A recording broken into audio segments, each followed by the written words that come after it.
All right, guys, what's going on? Welcome back to the Everything College Football podcast. I'll be doing my preview and prediction for CFP first round playoff game between Clemson and Texas. First meeting ever between these two schools. Texas 11.5 point favorites, 52.5 is the total. 4 p.m. Eastern time on TNT from DKR Memorial Stadium in Austin, Texas. Getting things started with a Clemson offense that's looked much better in the last two games. They only scored 14 against South Carolina, but they had numerous drives as they got in the plus territory. The offensive line played better than I thought that they would in that contest. Just didn't capitalize on the many opportunities that they had. Offense looked impressive in that game, and then against SMU, they were also really good, putting up 34 points in that contest, including a game-winning field goal at the buzzer. Let that game get away from them, though. SMU was able to mount a comeback. That's been the problem with Clemson is they've started a lot of these games off really hot, and they just cool, and they don't seem to really get back in sync. I mean, they had a good kick return and then a completion to get in range for the longest field goal in ACC title game history with a 56-yarder to win it. So things just seem to get away from Clemson. They cannot stay hot, and it's going to be even harder to do so here against a great Texas defense. Kenny Klubnik's been the heart and soul of this unit. He's really been playing good football, 64% comp rate, 3,300 yards, 33 touchdowns, only 5 interceptions, another 458 rushing with 7 more scores. And he's a legit dual threat quarterback. Was shut down a good bit against SMU, but was very effective against South Carolina. That's kind of been the case throughout the year.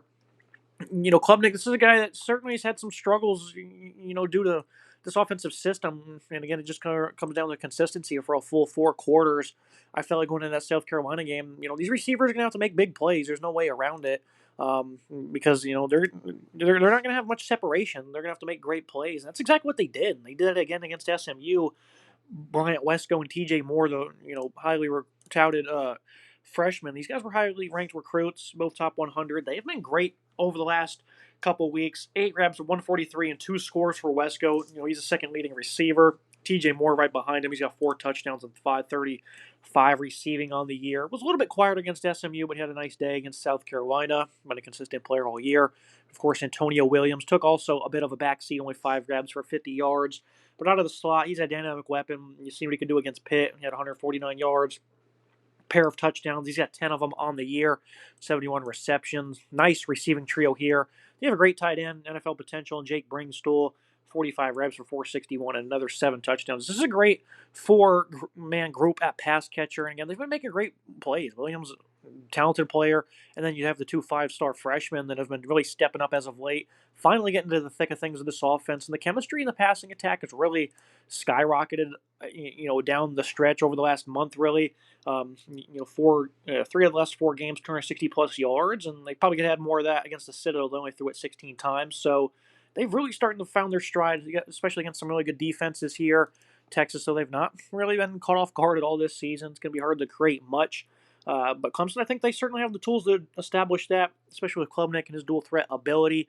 You look at the offensive line, this is probably going to be the biggest issue. Texas, incredibly deep, elite defensive line. The O-line for the Tigers, it's never been drastically talented, and that's kind of the same case this year. The return of Tristan Lee at left tackle, and then at left guard Marcus Tate. That's huge. They didn't have great games in the ACC title game, but I thought this O-line performed much better than anticipated against the Gamecocks. Center Ryan Lynchium, an average player. Right guard Walker Parks really hasn't been all that great. And then at right tackle, you have Blake Miller, who's probably the best pass blocker on the team. Hasn't allowed a sack this year. This is an offensive line. Now that they're fully healthy and they're going to have a couple weeks off. This is a majorly difficult challenge, but one that seems pretty hopeful for this unit. You're going to have to get the ball out fast. Klubnik's going to have to be great with his legs. Probably 15 carries in this game. I think Phil Moffa's a nice physical runner. Keeping him ahead of the sticks will be important. Him getting healthy the past couple weeks has also been it's also going to be major. The couple weeks leading into this game, that is. Only 13 carries for 28 yards against SMU. They really just struggled to get him going. That was the worst effort of the season. Worst effort of him in a while. 1,100 yards and 8 touchdowns this year. 230 pounds. Pure downhill runner. But he's got some nice moves in the bank as well. A little bit of speed. His step when he can break loose. Running the ball against Texas is going to be a big challenge, though, especially with this offensive line. But the QB run will be that equalizer. They can pick up first downs, make plays in the red zone. Garrett Riley, at times, I feel like his play calling can kind of hurt this offense. Untimely trick plays, in the red zone. There's some bad plays. There's one against SMU. They're trying to toss to the boundary from like the 2 yard line against that defense. It just seems silly. So I think Garrett Riley needs to come in here with a well established game plan, and they need to stay hot. Clemson, they start off these games very well and they finish them so poorly on the offensive side of the ball. Let's establish some more trick plays maybe. I know I just hit on them for untimely ones. Well, let's break them out late in the game. Let's get a little more aggressive and let's stop letting these games get away from us. That might be the issue here in this game against the Texas defense. But Klubnicki's gonna have to do it all again, and this one's gonna take a lot of shots. He's gonna have to make some tough throws, and these pass catchers will have to make great plays. Now we move to a Texas offense. It's been an interesting year for Texas on offense. They've never really just seemed that great. Since that Michigan game, it seems like this offense had a high ceiling, and they just really haven't established that since. In conference play, only putting up 416 yards per game. In terms of scoring, only 27 points per game. This is an offense that also just kind of struggles to have much camaraderie to it in terms of established consistency throughout 4 quarters. Against Georgia, it wasn't great. It's been bad plays from the quarterbacks, the receivers with drops or bad routes. Ewers this year has 9 interceptions. Some of those are on him, some of those are on the pass catchers. Against Georgia, still finished the day with 358. Matthew Golden was really tearing them up. There's a nice RPO read on a 40-yard touchdown that he threw later in that game. So this is still a well-established veteran, Quinn Ewers. I know he's probably maybe still a little bit hobbled. I would expect him to be 100% in this game following that little ankle stinger. Didn't seem to be a problem against Texas A&M, another game where the offense left a lot on the field. It's kind of been a theme for both of these teams, quite frankly. But Ewers, this is still a veteran quarterback that I think most people would certainly love to have under center. Needs to play with more confidence, though. Golden, now the team's leading pass catcher at 738 yards and 8 touchdowns. Gunnar Helmet tight end. Quiet against Georgia, but he's still the team high. 49 receptions for 611 and 5 touchdowns. He's a guy that gets legitimately 4+ receptions typically per game. Hard to cover in the flat. Usually picks up about 10 yards per reception. Isaiah Bond, had a bad route. Kind of quit on the play on that 1 interception early on in the game. 532 yards, 5 scores. He's going to be a big playmaker for them. Not having anywhere close to the season I thought he would. Ryan Wingo, an explosive guy, was getting a lot of leash late in that contest, and then DeAndre Moore, 6 touchdowns. Younger bunch. A lot of these guys are new recruits that have come in and gotten some playing time this year, or transfers. They've left a lot on the field. Though Seattle's bold and a gadget player that they'll get involved on occasion. I think for this passing attack, they're just trying to stay in rhythm. That's the biggest thing. 66% comp rate. That's good, but in conference play, they've just really struggled. It's been difficult for this offense. You've seen it against Florida, how good they could be. That's kind of really the only example recently of a game where they put their best forward effort, and against Michigan as well. So, really 2 games you can think of where the offense looked good. Arch Manning, he's going to get involved, you'd think, in some run packages. You thought you'd see more of that in the SEC title game, only 1 carry, but it's something to be weary of. He'll probably get out there for a couple of snaps. His legs are very impressive. You look at the rushing attack. Throughout the year, it's been very good for Texas. I thought it's been complimentary. But they played Georgia twice, and they got stonewalled in both of those games. Absolutely nothing was cooking. Held to 29 yards and 31 yards, respectively. They're playing a tough front here. It's one that's certainly more vulnerable than the Bulldogs, even though Georgia has not been that great against the run. You've seen what happened against Georgia Tech just a week earlier. So it's kind of concerning for Texas, and this is an offensive line that they're hopeful to have Kelvin Banks back at left tackle. Didn't play in the SEC title game. If he doesn't get the go, it'll be up to Trevor Gooseby. Had a respectable effort. Still a young player, though. Left guard Hayden Connors having a phenomenal year. Jake Majors, I love him at center. And then at right guard, you have DJ Campbell. These guys have been phenomenal in pass protection this year, top to bottom. I think this is the best offensive line in college football. You've seen them manhandle Michigan early on in the year. They've gotten outclassed by Georgia twice now, so that's certainly concerning. And at right tackle, Cameron Williams, he's having a pretty above-average season. Has a lot of penalties he gets called for, though. This is a great offensive line, though. If Banks doesn't play or not, it still is. They definitely need him to play, though, to make a national title run. But they have not been good at running the ball twice now against Georgia and against Clemson. Again, I think they can certainly make some plays in terms of putting Texas behind the sticks. You got 2 good runners, though, in Quintravion Wisner, 863 and 3 scores, and Jaden Blue, 564 and 6 touchdowns. Rushing attack's good, though. For the most part, 164 yards per game this year. And most contests, they've been very complimentary. You've seen them have 250 against Kentucky, 240 against A&M. Those are very good fronts. So they're capable of overwhelming their opponent. And, they had almost 5 yards per carry against Michigan. So the Georgia games, again, if you throw that to the side, they've been good. But overall, this is an offense that just doesn't hit their stride, averaging under 4 touchdowns per game in conference play. This defense, they're going to play hard. They're going to come out here and try to put Ewers in a little bit of hell.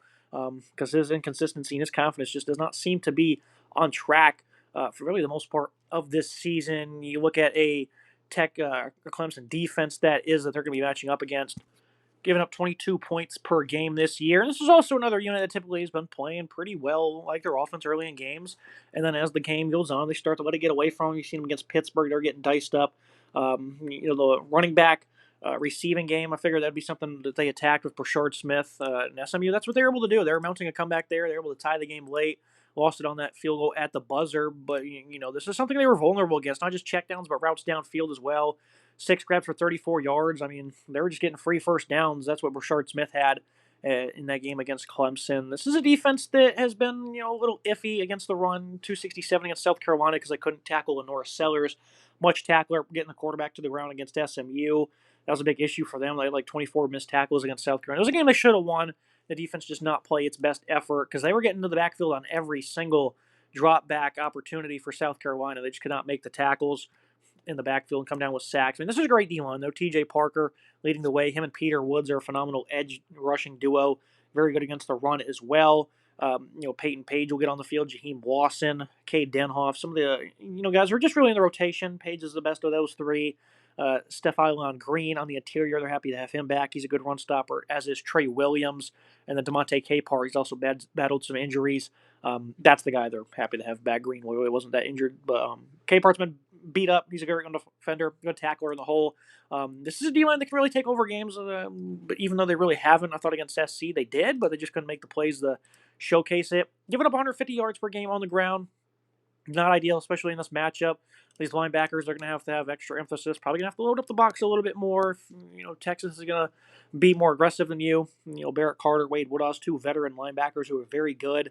Sammy Brown's been getting more and more playing time as the years went on, and he's been a productive player for them. He's got to 11 TFL so far this year, 10.5 for Carter. Woodall's right behind him with 8. So these guys can make big plays. Just consistency with this football team, it's ridiculously annoying how they cannot seem to find it. TJ Parker, by the way, leads the team with 19 TFL, and it's a very wide number, 3.5 against SMU. He also had a sack in that one. He's got 11 on the year. So this is a guy who's a complete game changer, especially if he's going up against Gooseby, not Banks. If he is, it's going to be a heck of a showcase for those two incredible athletes. I just think for Clemson, just keeping their foot on the gas, continuing to be in the right position. It's been tough for them, but this is a team that can make a lot of negative plays. And Texas has not done great playing from behind the sticks. This is not really where they want to be. As much as you think they would thrive in that area, they just really have not. And this is a third down offense. It was 6 of 18 against Georgia, 2 of 14 in the first matchup. Against the other tough defenses, though, they've been around that 45 plus to 50 plus %. So Texas certainly, they like to live in short yardage down distances, though, because those are in the games where they ran the ball well. And when they can't run the ball well, then they certainly struggle to throw it behind 10 plus yards. Clemson, though, I think they'll do an all right job. Again, I just don't think the consistency will be there enough. So I think Texas' offense, they'll be in some favorable opportunities for a majority of this game. You look at the Clemson defense. Secondary has had its struggles. They faced some impressive receivers in this one. Guys like Avion Terrell, Jaden Lucas, they're going to be left up in man-to-man opportunities. Lucas, I think he's a bit of a vulnerable player, and this is a guy who's probably not as athletic against some of these pass catchers, might struggle to tackle in space. Downfield and coverage, he's competitive, though. Terrell, he's a very good run defender, really good in coverage. Ashton Hampton, also a good coverage player, so you might see him be on the field a bit more in this contest. In the slot, Khalil Barnes, this is a guy you can certainly target, and hasn't been great throughout the year. You've seen Wade Woodhouse play a lot of slot this year as well. He's been a pretty good player in coverage for them. That's just a part of the scheme when they have linebackers playing out wide like that. R.J. Mickens at safety, but an elite coverage performer this year. Admirable run stopper. Kylan Griffin, him and Khalil Barnes will rotate the other safety spot.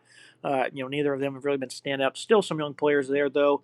This is a secondary that started to give up way too much cushion. In that second half, they were giving up some completions to the boundary. Of course, the halfback checkdowns weren't great. Against Pittsburgh, the threat of Desmond Reed at running back was also killing them downfield and with checkdowns. Texas doesn't have that threat. They don't have a running back that's really going to gas you up too much in the receiving game. I know Jaden Blue's, pretty good, on screens, and he's had some production this year, 267 yards and 4 touchdowns. I wouldn't exactly call him, the greatest of threats to just burn you like those other two guys did. If most part, he'll just be a check down option, but I don't think he'll really get too much cushion. He probably won't make too much of an impact in that regard. But this is a good Clemson defense. Are they great? No. They went from having 20 plus missed tackles, only two in this past game in the matter of a week. So clearly they can play better than they've been showcasing. They were playing a great game up until late, where the same theme continued to hurt Clemson, where offense goes cold, defense also goes cold. So that's kind of been their biggest problem. This is a defense that can win games for you, though. I'm pretty confident with this defensive line and with this linebacking group. And they got playmakers in the secondary. Need to force more turnovers, though. I know they have 14 interceptions this year, but it just doesn't seem like they force that great of turnovers. I mean, I guess they had 3 against South Carolina and 2 this past week. I guess they've had 2 plus over the last 5 games, so maybe the statement's a little jaded there. Yeah, I remember they had some big ones against Virginia Tech, but they're going to have to continue to do that. Then, 25 turnovers this year. Wow, they're going to have to do that here against Texas. They have to force turnovers, create some opportunities, and that's really paying up big dividends for an offense that strolls at times. So when they get short fields, though, they always seem to capitalize on them. So Clemson's defense, it's a stout unit. There's plenty of big-time playmakers here. They're going to be playing on Sundays, so they need to showcase that in a game where it seems like they're being widely disrespected. Now we move to a Texas defense. This is a group that's only allowed over 300 yards once, and that was a blowout win over Florida. So it really doesn't even count. This is a defense that's just been tremendous. It wasn't great against Georgia, playing a backup quarterback where they got throttled on the ground. Ended up giving 141 rushing yards. The run defense at times has been a little shaky. Florida ended up with 200. And again, that was a blowout victory, so that can certainly be a little skewed. In games against Texas A&M, they had a perfect scheme. The D-line was winning consistently. Anytime Marcel Reed stepped up, there was a spy in his face. So, I mean, they contained the run as best as you could against the Aggies. They shut them out. The 7 points was off a blocked punt or whatever, so that doesn't really count. But against Georgia here in the second half, they really started to establish some good rushing attack. And, this defensive line wasn't able to create the negative plays that we are accustomed to seeing. They did have 10 TFL in that game, but in the second half they fell off a little bit. And, that's certainly not great. Against this matchup, though, an offensive line that we alluded to not being the greatest, there's going to be opportunities for them to eat. This is a very stacked group, a great size, big physicality.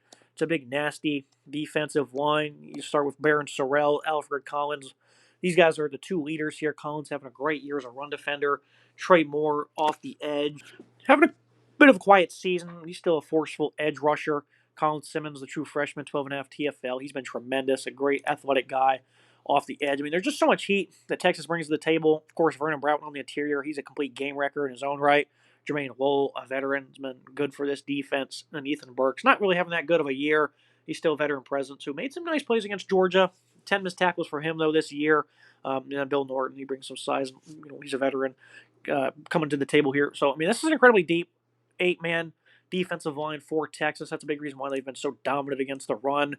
The second half against Georgia is really the only blemish that they have this year. Not much that you can think of, put them in different guard. 3.1 yards per carry they're holding opponents to. So great unit there. Middle of their defense, you have a great athletic player in Anthony Hill. You can imagine he's going to spy Cade Klubnik a good bit because, this is a guy that has proven to hurt teams with his legs, and I don't think that, coming in this matchup, Pete Kwiatkowski is going to take that lightly by any means. I wouldn't expect him to. A couple weeks to prepare for this game, so that's going to be noted. On third downs, he'll be in charge of that. Great athlete, great against the run, phenomenal player in coverage. Oyana Lifau, he's really taken over that LB2 spot. He's been an efficient tackler, been good against the run, solid against the coverage as well. Not much of a liability there. And David Gabenda has not been a nice run defender as well. LB2 and 3, not as good as Hill, of course, but I wouldn't call them liabilities by any means. If Hill has to go out for some reason, though, that could certainly turn into an issue. But he's going to play a crucial role in this game. He's been a big breakout star. That's kind of expected. Former 5-star, 16 TFL this year, 7.5 sacks, 4 forced fumbles. And he also has a pick as well. So this guy is as elite as they come at the linebacking spot. In the secondary, I felt last year when they played Washington in the playoff, they were going to get torched. I didn't think the secondary was up to par in that matchup. They got throttled. Penix put on an absolute clinic for the ages in that one. And this year they've really, exploded. Malik Muhammad having a good year. Probably not as good as last year, but he's been a reliable player at corner for them. Jai Barron, it's been very impressive to see him make a full-time switch to outside corner, and he's a finalist for the Jim Thorpe Award, and he's been phenomenal in coverage this year. His interception total now reaches 5. The team has 19 as a whole. Andrew McCumba's come over at safety, hard hitter there. Really good player. Michael Taft, he's been showcasing his high-end football IQ as well this year. It's a great safety group. One of their corners, Gavin Holmes, whenever he gets on the field, he's a bit of a liability. So that's a guy that could be attacked. Taft, Macumba, and Barron. These guys have all been great. It's been a phenomenal secondary for them. Jalen Gilbew in the slot's been a respectable performer as well. For Texas, they haven't really played many good quarterbacks this year, though, when you look up and down their schedule. I mean, these are pretty easy. Mississippi State's back up. Oklahoma's back up. Carson Beck's been the best player they've played, but obviously hasn't had the greatest of years. They held him in check in the first half in the SEC title game, forced 3 picks in the first meeting. So the only evidence we have is Carson Beck, and they've played phenomenal against him. But I think Cade Klubnik's probably going to be the best quarterback they've seen all year up until now. So the jury could still be out on the secondary. I don't think it is, though. Only 4 touchdowns allowed to 19 picks. If you're not good at football, you're not good, and you'll be getting burned in these matchups regardless. And Texas, they have not. So this is a good secondary. Elite this year. Is there some vulnerabilities here? Potentially maybe in the slot. And then Gavin Holmes. These are pass catchers that are, again, once more going to have to make big-time plays against these corners. And it's going to be great 50-50 matchups to watch as we move to the tail of the tape, the team comparisons. I think right now quarterback Klubnik's got to get the nod. Ivers, he's just not playing with same oomph that we saw last year. Klubnik, on the other hand, he's doing it all on the ground, through the air. He's been good for them. Just got to stay consistent. Running back, I'll go ahead and give the nod to Texas. Wide receiver group, I think it's even up into par at this time. Offensive line and defensive line in favor of the Horns. I'll go ahead and go linebacker for Clemson, more complete group, even though Anthony Hill's a real standout. And in the secondary, Texas gets that edge there. Final thoughts and keys to the game, I think, for Clemson. Just stay consistent for 60 minutes for once. That's been a big struggle for them all year long. It's allowed them to blow these leads. Almost costed them again. It almost costed them a spot in the playoff. Offensive line will need to put up a heroic effort against this elite D-line. I think Ewers in the past game need to also show some camaraderie. Don't get out coached in the final half like they did in Atlanta. That was embarrassing. You gave up a fake punt in the second half. It was just a disaster. I think there was a couple of 4th downs in that one they allowed to. I can't really remember, but regardless, it was a backup quarterback that came into that game, and Texas could not get them out of there. Even when they forced an interception, they still could not put the ball where it needed to be. So Sark got out coached in that game, and that's why they're here in round 1. I think for Clemson, this is a team that can keep the game close. Again, it's been a whirlwind of a season because of their inconsistencies, but this is a team that can play at a high level. A couple weeks off now to get their mind right, their bodies right. I think with health in a couple weeks, the game plan, they're going to hang around in this one. I think 11's too big of a number. I know going on the road to Austin isn't great, and Clemson has had the benefit of playing a lot of games at home this year. They've also faced a couple of tough road environments, though. I think they'll hang around in this one. I think this team's much better than what we saw all the way back in week 1 where they lost to Georgia by 31. And Texas has just not been that impressive. They've just not really kept their foot on the gas other than the Florida game. There's not much that's really standing out here. They're impressed you as a team that's just going to blow them out of the water. Defense is great, though, and I think they can create some turnovers, which is highly possible with their pass rush. Then they could get some short fields and add some points there to kind of run up the score. I don't think that'll happen, though. I think Clemson will keep this one close. I think their playmakers will continue to put up nice effort. I think the offensive line will play a better game than expected. And I think the Ewers-led passing attack will still struggle to generate consistent rhythm. I think that's why Clemson will stay around in this game. I'll go ahead and go 31-24 Texas victory. I think Clemson can win this game, though. There's going to be an upset in round 1, you would assume, and I think Clemson has the best chance of pulling it. That's me for today's episode. Make sure you guys like, comment, subscribe. See you next time.